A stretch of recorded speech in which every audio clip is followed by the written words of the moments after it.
merupakan kepercayaan kepada Tuhan atau sesuatu kuasa yang gaib dan sakti seperti dewa, dan juga amalan dan institusi yang berkait dengan kepercayaan tersebut.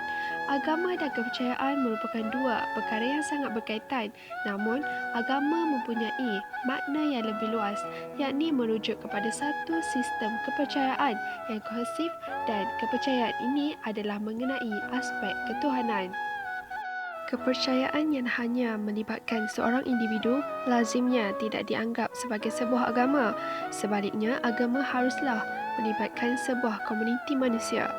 Daripada itu, agama adalah fenomena masyarakat, boleh dikesan melalui fenomena seperti yang berikut.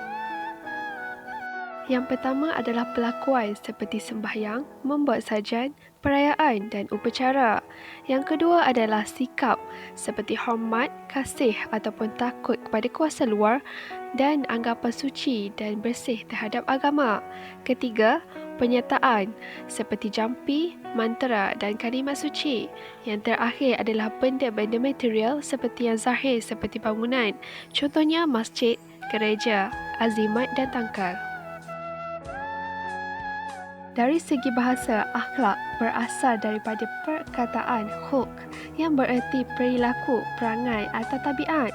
Dari segi istilah pula, akhlak ialah suatu sifat yang tertanam dalam jiwa yang daripadanya timbul perbuatan-perbuatan dengan mudah tanpa memerlukan pertimbangan terlebih dahulu.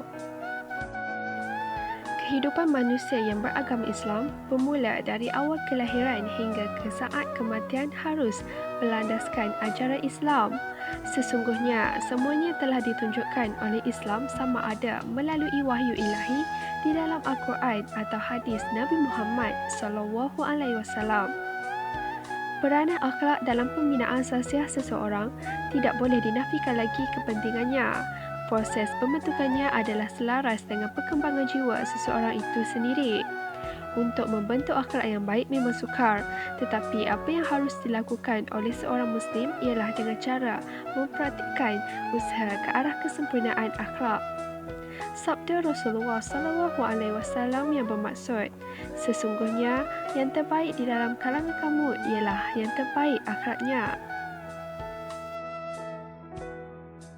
Sumber pembentukan akhlak dalam agama Islam adalah pepandukan Al-Quran dan hadis.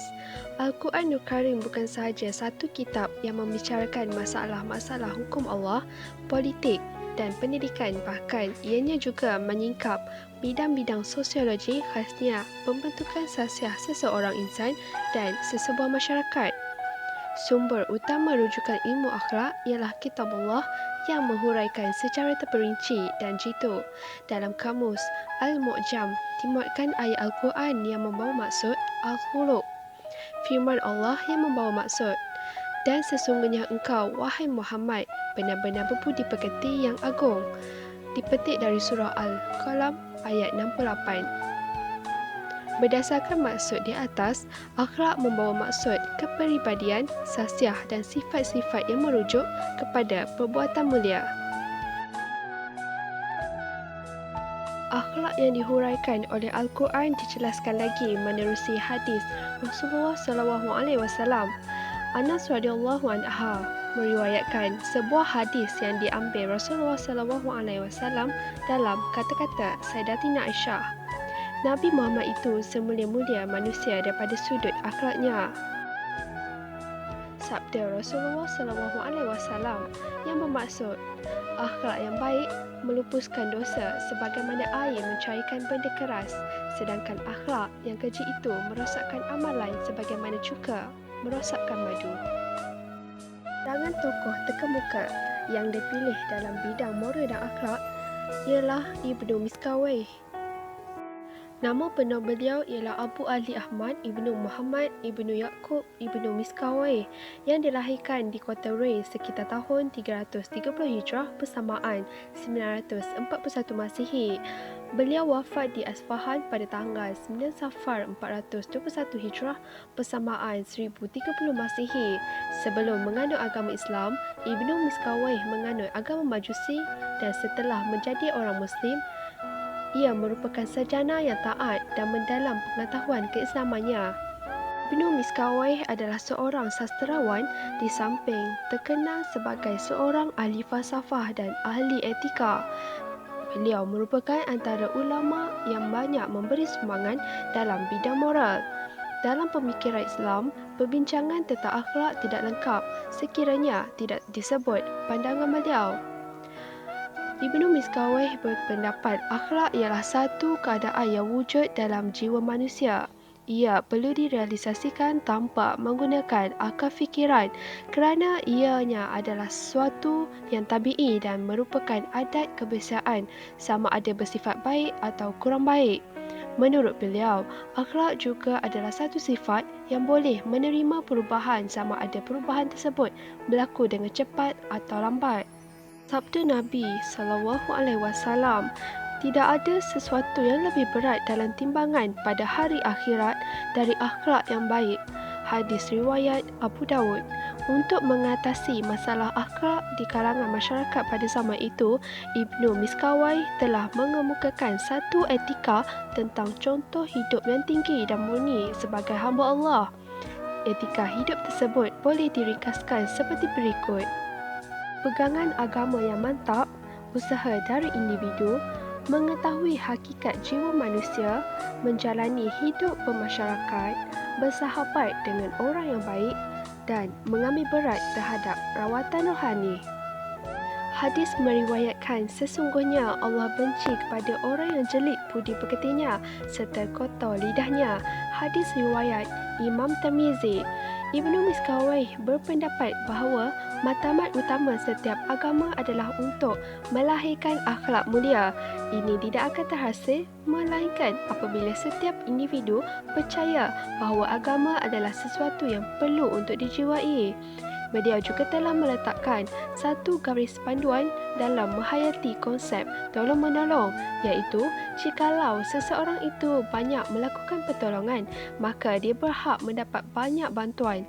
Sekiranya dia melakukan sedikit pertolongan, sedikitlah bantuan yang akan diperolehinya.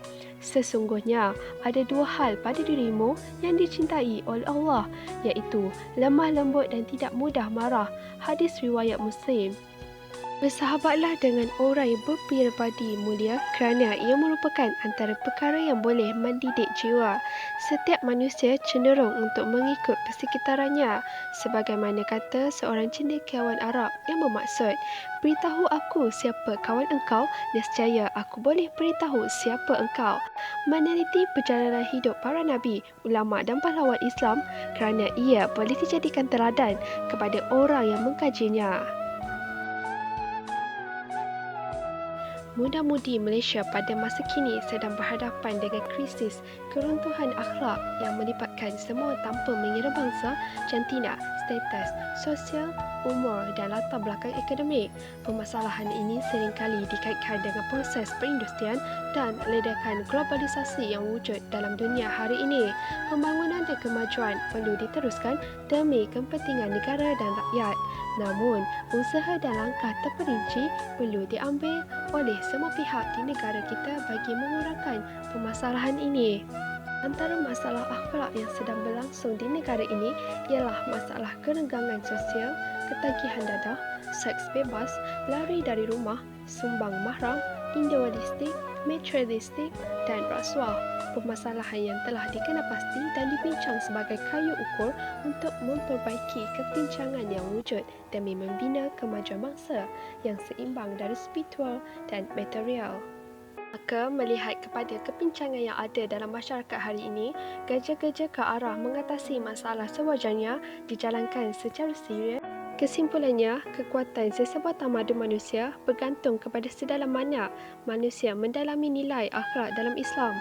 Apabila masalah akhlak berleluasa dalam remaja sekarang, maka natijahnya membawa kepada kemunduran tamadun tersebut dan dalam waktu yang sama membawa kepada kemurkaan Allah Subhanahu Wa Taala di dunia dan di akhirat.